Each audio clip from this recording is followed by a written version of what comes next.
All right, so question 20, getting into the gases, right? And so you might you might see something like this on the exam, right? Rank the following gases in order of increasing root mean squared speed at a velocity of 50 degrees Celsius. So there's two things that can change the speed of a gas. One is the temperature. As temperature increases, right, our average kinetic energy increases. So things would be moving faster. So they told you that it's the constant temperature. The other thing that can increase, change the speed of a gas is the mass, the molar mass of that gas. So basically, if you want to think about this, the larger this number becomes, right, the slower the root mean squared speed is, right? The heavier the molecule is, the slower it's moving because average kinetic energy, right? If I have a larger molar mass, I don't have to be moving as fast to have the same kinetic energy as a lighter gas. So we have a smaller number down here with lighter gases. We're dividing by a smaller number, right? Our root mean squared speed is faster, is higher. So typically, the smaller the molar mass, the faster that gas is moving. All right, so we've got phosphorus, pentafluoride, I've got neon, carbon dioxide, bromine, and HCl. So phosphorus, pentachloride, it's gonna be really heavy. Neon. So neon is probably gonna be the lightest one. So what order do we have to list them in? Rank the following gases in order of increasing root mean squared speed. So neon's gonna be the fastest because it is the lightest of all of these. I think carbon dioxide is 44, 32, and 12. Yes, 44. HCl is going to be like 36 grams per mole. Bromine is going to be like close to 160. Phosphorus pentachloride is going to probably be the heaviest one here. So I'm going to say HCl would be next, right? Followed by carbon dioxide, followed by, I'm going to say probably bromine. And then the phosphorus pentachloride is probably the heaviest.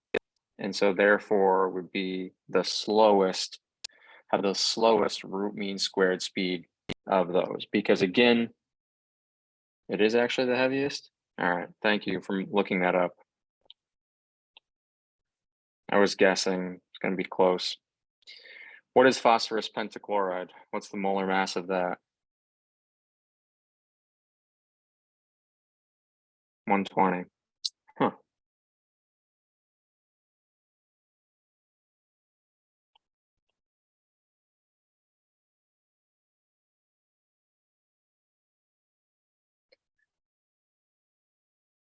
Oh, is it only 3? No, there's 5 there. Okay. Oh, it's fluorine. Okay. So yeah, phosphorus pentafluoride. That makes more sense now. All right. Yeah. So I just had a typo. I wrote phosphorus pentachloride instead of pentafluoride. So anyways, heaviest is the slowest. The lightest is the fastest. And that's what the root mean squared speed, right? 3RT over M. So as temperature increases, we'd also see things speed up. So we were at a constant temperature there for question 20. We don't have to do a calculation, no, just because we can just look at the molar masses and basically rank them based on that.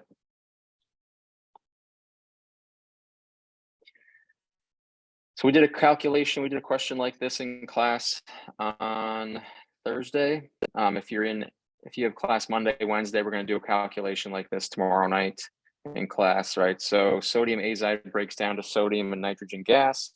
what mass of sodium azide is required to provide 26.5 liters of nitrogen at 22 degrees Celsius and 1.1 ATM. So we're going to start with, right, PV equals nRT. We're going to start there first. A few things we have to do before we do that calculation is I need to convert temperature because temperature needs to be in Kelvin. So Kelvin equals degrees Celsius plus 273. So Kelvin equals 22 plus 273, right? So my temperature is 295 K.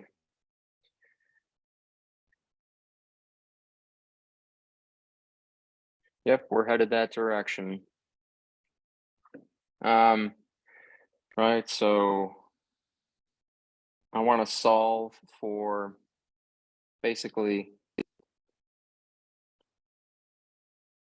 find moles of nitrogen, and then we're going to use the mole ratio to find how much sodium azide, and then from that we can find the mass of sodium azide that we need. So PV equals nRT.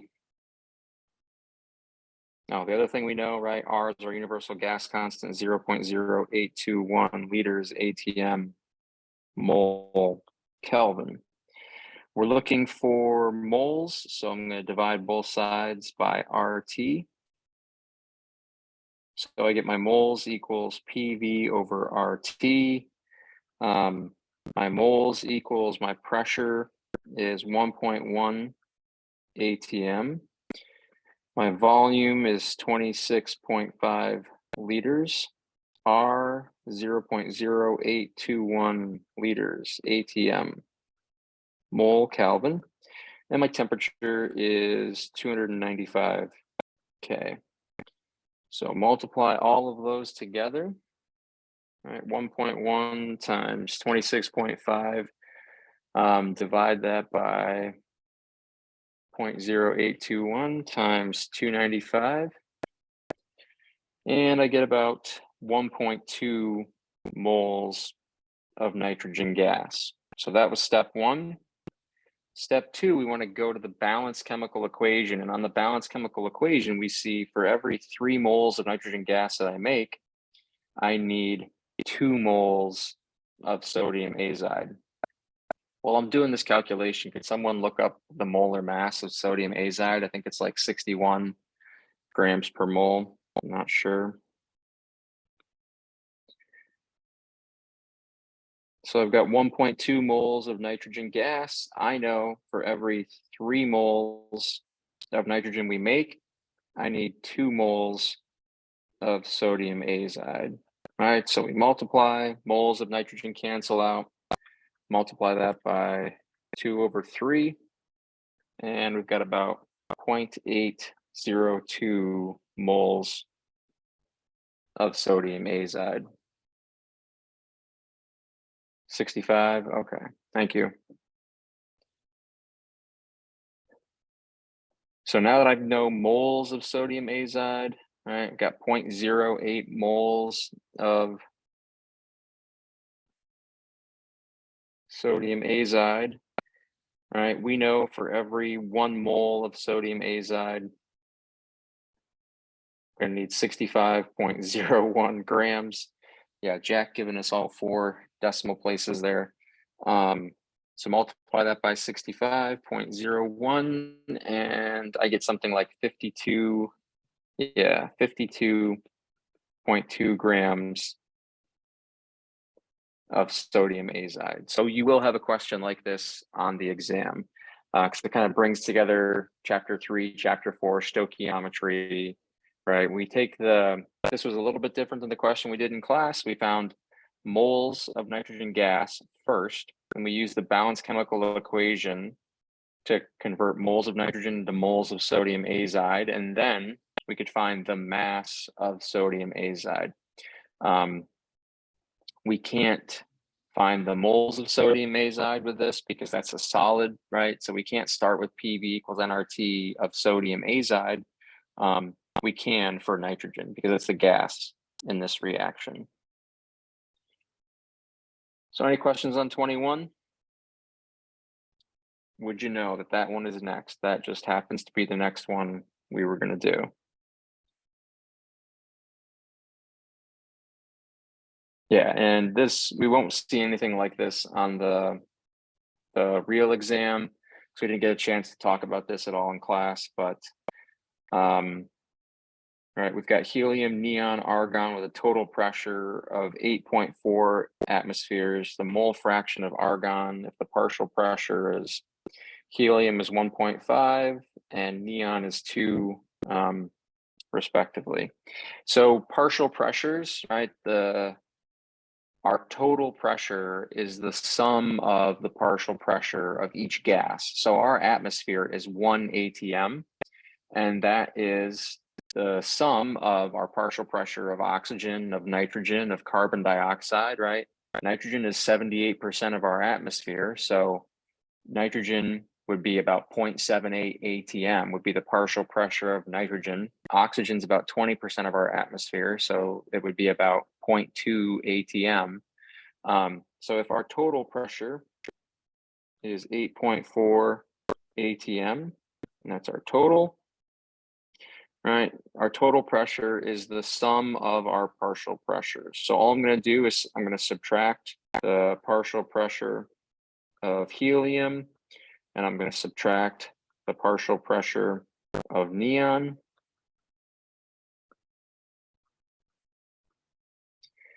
All right.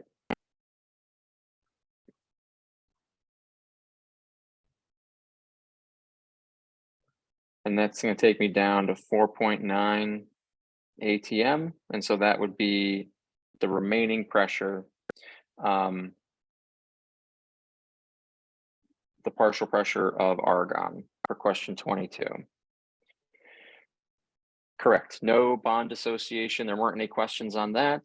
No partial pressure, no mean free path questions. Yep. Root mean squared speed, and then kind of like the sodium azide question.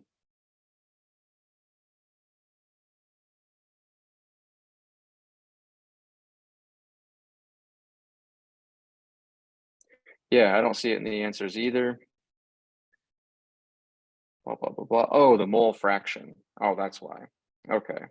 So our mole fraction also won't be there. No, 4.9 is not the answer. I didn't read the whole question.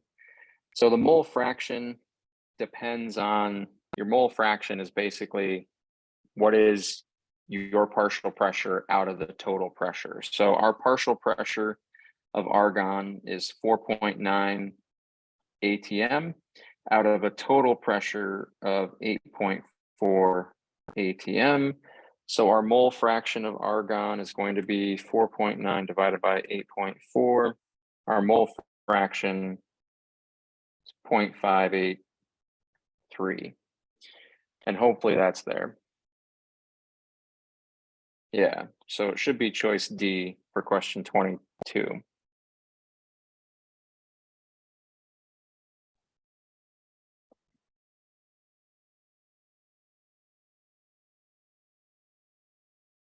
Yeah, so here's where you need that conversion. So question 23 is up next, and I'll pause the recording and we'll do the next block of questions. I'll do 24, 26, 27, 28, and then I'll go to the homework. Right, so we have to do 2 unit conversions in question 23. I've got to convert this to Kelvin, and I've got to convert this to ATM. So I know 1 ATM equals 760 millimeters of mercury. So I've got 672 millimeters of mercury. Right, I know 1 ATM is 760 millimeters of mercury. I'm going to use that unit conversion. So 672 divided by 760, all right, about 0.8842 ATM. And the other thing we have to do, all right, Kelvin equals degrees Celsius. I give you that conversion. I give you the 1 ATM is 760 millimeters of mercury.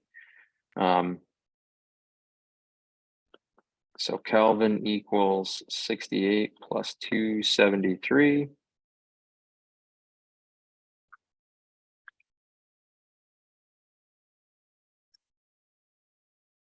$341. All right, so we're looking for moles. So again, PV equals N, R, and T. Going to divide across RT to get moles equals PV over RT. So the moles of this gas, my pressure of this gas is 0.8842 ATM. Volume 36.52 liters over R, 0.0821 liters. ATM, mole, Kelvin, and my temperature, a balmy 341 Kelvin. Multiply, divide. All right, so 0.8842 times 36.52, divide that by 0.0821 times 341. And I get a number of moles of 1.15. Right, when we divide, atmosphere cancels, Kelvin cancels when we multiply, liters cancel there, we're left with moles, and we have moles.